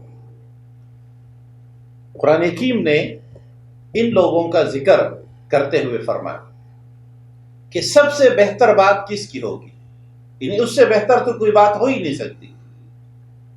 دنیا میں ہم ہمیشہ انسانوں کو جمع کرتے ہیں اپنے مفادات کی بنیاد پر، تمہارا معاشی مفاد ایسے، تمہاری یہ ترقی ہو جائے گی، تمہارا استحصال ہو رہا ہے، یعنی ہم محرومیوں کی بنیاد پر لوگوں کو جمع کرتے ہیں۔ سید قطب رحمۃ اللہ علیہ نے اس پہ بڑی تفصیلی بات رکھی کہ رسول اکرم صلی اللہ علیہ وسلم کے پاس یہ آپشن موجود تھا کہ وہ عربوں کی معاشی حالت کے سدھارنے کا ایجنڈا لے کر اٹھ کھڑے ہوتے، وہ عربوں کو منظم کرنے کا ایجنڈا لے کر کھڑے ہوتے کہ ہم ایک بڑی ریاست بنا دیں گے۔ یہ موقع موجود تھا کہ وہ ان کو شہری زندگی اور بڑی سہولتیں دینے کے لیے یا بڑا امپائر بنانے کے لیے، لیکن رسول اکرم صلی اللہ علیہ وسلم نے اپنی دعوت کی بنیاد دعوت اللہ پہ رکھی، اللہ کی بندگی کی طرف لوگوں کو بلانا۔ باقی سب دنیاوی مسائل دنیا کے ساتھ حل ہوں گے اور اہل دین اس کے لیے کوشش بھی کریں گے۔ تو فرمایا اس شخص سے بہتر بات کس کی ہوگی جو اللہ کی طرف بلاتا ہے اور خود بھی عمل صالح کرتا ہے اور اس بات کا اعلان کرتا ہے کہ میں بھی عملاً اطاعت گزار ہوں۔ وَلَا تَسْتَوِي الْحَسَنَةُ وَلَا السَّيِّئَةُ، اچھائی اور برائی برابر نہیں ہو سکتی، یہ ہمیشہ اپنے وجود جوہری فرق کے ساتھ الگ الگ رکھتے ہیں۔ حسنات اپنا وجود الگ اور سیئات اپنا وجود الگ، لہذا تمہارا کرنے کا کام کیا ہے؟ ادفع باللتی ہی احسن، اس طریقے سے جو سب سے بہترین ہو اس سے برائی کو ہٹاؤ اور حسنات کو اختیار کرو، یعنی سیئات کو دفع کرنے کا جو طریقہ ہوگا وہ اعلیٰ ترین صلاحیتوں اور اچھائی والا ہوگا۔ فَإِذَا الَّذِي بَيْنَكَ وَبَيْنَهُ عَدَاوَةٌ كَأَنَّهُ وَلِيٌّ حَمِيمٌ، اگر اس دوران دلوں میں معاملات میں ایک دوسرے سے کچھ کدورت بھی آ جاتی ہے تو یہ انسانی معاشرہ ہے، اس میں یہ ہوگا۔ ہاں ہونا کیا چاہیے گا؟ وَمَا يُلَقَّاهَا إِلَّا الَّذِينَ صَبَرُوا وَمَا يُلَقَّاهَا إِلَّا ذُو حَظٍّ عَظِيمٍ، یہ لقاء ان لوگوں کے لیے جو صبر کرنے والے اور بڑے عظیم حصہ رکھنے والے، بڑے دل گردہ رکھنے والوں کا ہے۔ وَإِمَّا يَنزَغَنَّكَ مِنَ الشَّيْطَانِ نَزْغٌ، اگر شیطان کی طرف سے کوئی تنازع پہنچتا ہے، شیطان کی طرف سے کوئی دلوں میں کدورتیں آتی ہے، وہ تمہیں ایک دوسرے سے دور کرنے کی کوشش کرتا ہے، تو تمہارا طریقہ یہ کہ فَاسْتَعِذْ بِاللَّهِ إِنَّهُ هُوَ السَّمِيعُ الْعَلِيمُ، اللہ کی پناہ میں آئیے، اللہ کی پناہ طلب کیجیے، اس لیے کہ اللہ کی پناہ ہی سننے والا اور بہت زیادہ علم رکھتا ہے۔ سورہ حامیم یا اس پارہ نمبر 24 کی جو آخری آیت ہم نے لی 30 سے لے کر 36 تک کہ یہ آیات اس پورے پارے کے نچوڑ ہے، اس پورے پارے کے پیغام کو بیان، اور وہ یہ ہے کہ اس قرآن حکیم کے نزول کا مقصد اللہ کے دین کو انسانوں تک پہنچانا تھا۔ پیغمبر صلی اللہ علیہ وسلم کو بھی یہ قرآن اگر دیا گیا تھا تو اس لیے دیا گیا تھا کہ وہ یہ قرآن لے کر انسانیت تک پہنچائے اور انسانیت اس قرآن کے بدولت اللہ کے ساتھ جڑ جائے۔ اس میں جو مراحل پیش آتے ہیں ان میں بھی قرآن ہی معاون و مددگار ہوتا ہے، اس لیے فرمایا ان الذین قالوا ربنا اللہ ثم استقاموا، جن لوگوں نے کہا کہ اللہ ہمارا رب ہے اور پھر انہوں نے استقامت اختیار کی تو فرشتے ان پر نازل ہوتے ہیں اور وہ خوف اور غم سے نکل جاتے ہیں۔ یہی وعدہ تھا اللہ تبارک و تعالیٰ کا ازل میں کہ جب آدم کو روئے زمین پر بھیجنا کا اعلان ہوا تو ان سے یہ وعدہ کیا گیا کہ جب تم زمین پہ جاؤ گے تو یأتی منی ہدن، میری طرف سے ہدایت آئے گی، فمن تبع ہدایا فلا خوف علیہم ولا هم یحزنون، میرے ہدایت کے مطابق زندگی گزارو گے تو خوف اور غم نہیں ہوگا۔ اس پارے کا سبق یہ ہے، یاد رکھنے والی بات یہ ہے کہ ہم اگر خوف اور غم سے نکلنا چاہتے ہیں، ہم اگر اپنے آپ کو جنت کے یقینی اور حقیقی شہری ثابت کرنا چاہتے ہیں یا بننا چاہتے ہیں، تو اس کا طریقہ یہ ہے کہ ربنا اللہ کہہ کر اللہ سے اپنی بندگی کو خالص کر کے اور کسی اور کو اس میں شامل نہ کر کے اور پھر اس پہ ڈٹ جائے، استقامت اختیار کرے۔ ہر اس موقع پر جب ہمارے پاس یہ آپشن، یہ چانس ہوتا ہے کہ ہم اللہ کے بجائے قرآن کے بجائے، سنت کے بجائے، رسول اللہ صلی اللہ علیہ وسلم کے بجائے کسی اور کی بات مانے یا اس بات کو ترجیح دے یا اس کو اپنے لیے فائدہ مند یا سود مند سمجھے۔ اگر ہم ایسے موقعوں پر اللہ اور اس کے رسول کے تعلیمات کو ترجیح دیتے ہیں، اختیار کرتے ہیں اپنے انفرادی اور اجتماعی لحاظ سے، تو اس کا مطلب ہے کہ فرشتے ہم پر بھی نازل ہو سکتے ہیں، فرشتے ہمیں معاون و مددگار بن سکتے ہیں، اور ہم خوف اور غم سے نکل سکتے ہیں، باوجود اس کے گرد گرد مسائل ہو، مشکلات ہو، تکلیفیں ہو۔ خوف اور غم دراصل ایک ہی کیفیت کے دو نام ہیں۔ کبھی ہم کسی مصیبت سے کے آنے سے پہلے والی کیفیت خوف کہلاتی ہے، اور مصیبت کے تکلیف کے بعد والی کیفیت غم کہلاتی ہے۔ ایک ہی کیفیت ہوتی ہے۔ تو مومن، استقامت رکھنے والا، رب اللہ پہ قائم رہنے والا، وہ کسی مصیبت سے پہلے بھی خوف کا شکار نہیں ہوتا۔ اور سب سے بڑا احساس سکون ہی اس سے ہے کہ انسان خوف سے بے نیاز ہو۔ اور یہ خوف بقول اقبال شرک کی ایک قسم یہ بھی ہے، اللہ کے سوا کسی اور کا خوف ہے تو یہ بھی شرک ہے۔ مسلمان مطمئن ہوتا ہے، جیسے اس دنیا میں سب سے زیادہ خوف ہوتا ہے موت کا، سب سے بڑا خوف موت۔ مومن کی پہچان اور علامت ہی اس آیت نے یہ بتائی کہ مومن خوف سے ڈرتا نہیں ہے، موت کے خوف سے، اس لیے کہ موت کے بعد اس کے لیے دو آپشن ہے۔ کیا ہوگا؟ وہ اللہ کی طرف جائے گا، وہ جنت کی طرف جائے گا، وہ اچھائیوں کی طرف جائے گا۔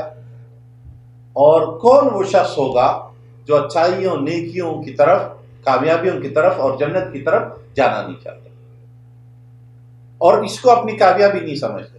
اس لیے قرآن حکیم نے فرمایا کہ تم خوف اور غم سے نکل جاؤ، تمہیں پھر اس کا خوف نہیں ہوگا کہ موت آئے گی اور میں اس کا شکار ہو جاؤں۔